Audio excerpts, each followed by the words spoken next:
皆さんごきげんよう、上川かおるです。今回取り上げる話題は、ウクライナ軍のドローン生産が軌道に乗ったのか、ロシア軍の空軍基地に対する大規模攻撃を行い、過去最大の戦果を上げたかもしれません。地上戦闘においては、砲弾がロシア軍に比べて圧倒的に足りないという問題を抱えている現状において、ウクライナ軍のこうした後方地に対する攻撃は必ず前線のロシア軍による圧力を和らげる効果があります。今回はこの話題を取り上げていきましょう。ウクライナ軍のドローン攻撃。ロシア空軍基地を襲撃し、1日としては過去最大となるロシア空軍に打撃を与えたようです。今回ウクライナ軍が行った攻撃はおそらく3方向に対して行われたものとみられます。そのうちの一つが東部戦線の先、ロシア本国領にあるモロゾフスク飛行場です。この基地に対する攻撃が実施されたとの報道が出ています。ウクライナの無人機がロシア空軍基地の戦闘機6機を破壊。最大3カ所が爆破されたことを確認。ウクライナ治安当局が軍と協力してモロゾフスク飛行場への夜間攻撃を組織し、その結果、少なくとも6機の航空機が破壊されたことを認めた。モロゾフスクの飛行場には最大30機のロシア軍機がいる可能性。オシント研究者によれば、スホイ34戦闘爆撃機約26機とスホイ30戦闘機4機が飛行場に駐留していた可能性があるという。この飛行場にはスホイ24、スホイ 24M、スホイ34の前線爆撃機が収容されており、ロシアはウクライナ軍陣地や前線都市を標的にするためにこれらを採用している。キーウポストの情報筋によると、少なくとも6機のロシア軍機が破壊され、さらに8機が大破した。装備に加えて約20人のロシア軍人が死傷した。ロシア当局者によると、ウクライナは金曜早朝、軍司令部のある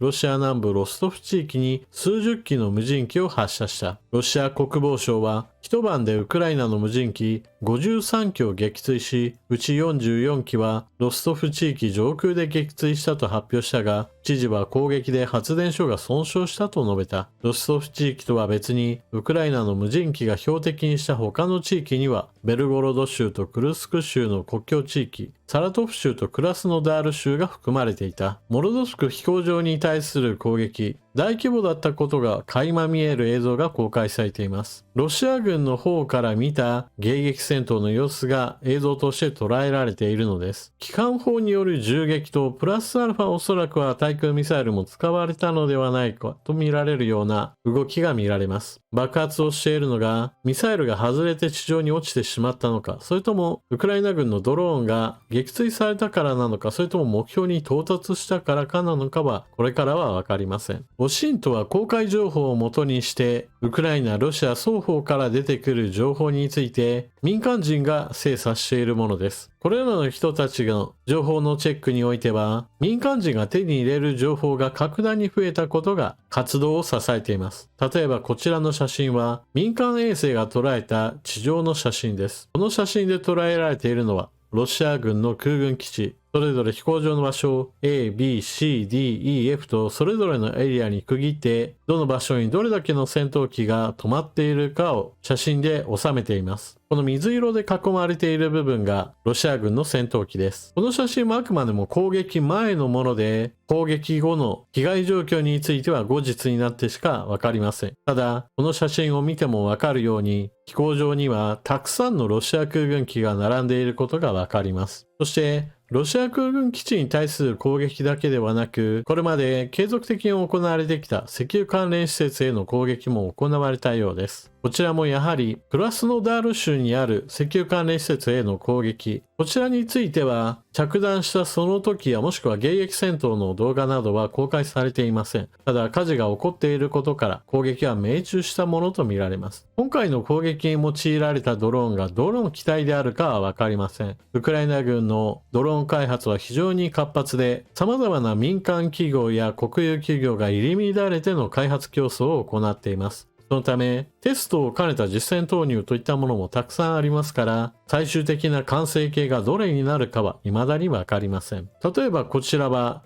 より長距離の大型ドローンも開発したよという一方です。飛行距離は3300キロ、運べる重量物は300キロとかなりの破壊力を得ることができます。飛行距離3300キロあればどのくらいの範囲が攻撃できるかといえば、この地図における茶色く塗られている部分、そして水色の飛行機マークがあるところ、この場所は全てロシア空軍基地です。3300キロ飛ぶことができれば、これらの空軍基地を狙うことができるというのです。まだこの新型の大型ドローンについては投入はされていないようなのですが、今後、ロシア・ウクライナ国境から1500キロであるとか2000キロであるとか、そのぐらいの遠くまでの攻撃も、これからは報告されるようになるかもしれません。ウクライナ当局はロシア空軍機を6機は破壊し、それに加えて8機を大破させたと話しています。合わせて14機の機体を戦闘できないようにしたというのであれば、これは間違いなく1日にして最大の戦果だと言えるでしょう。ただ、これが本当かどうかについては、後日の衛星写真の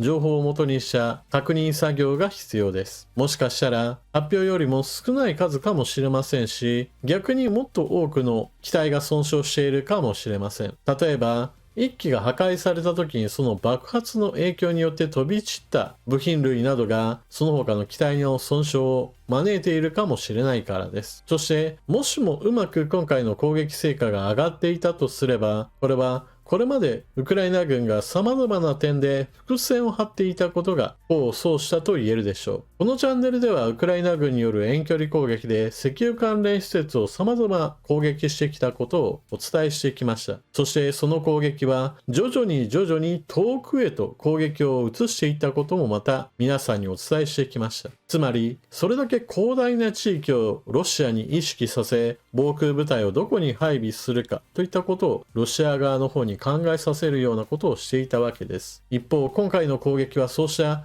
より遠くへと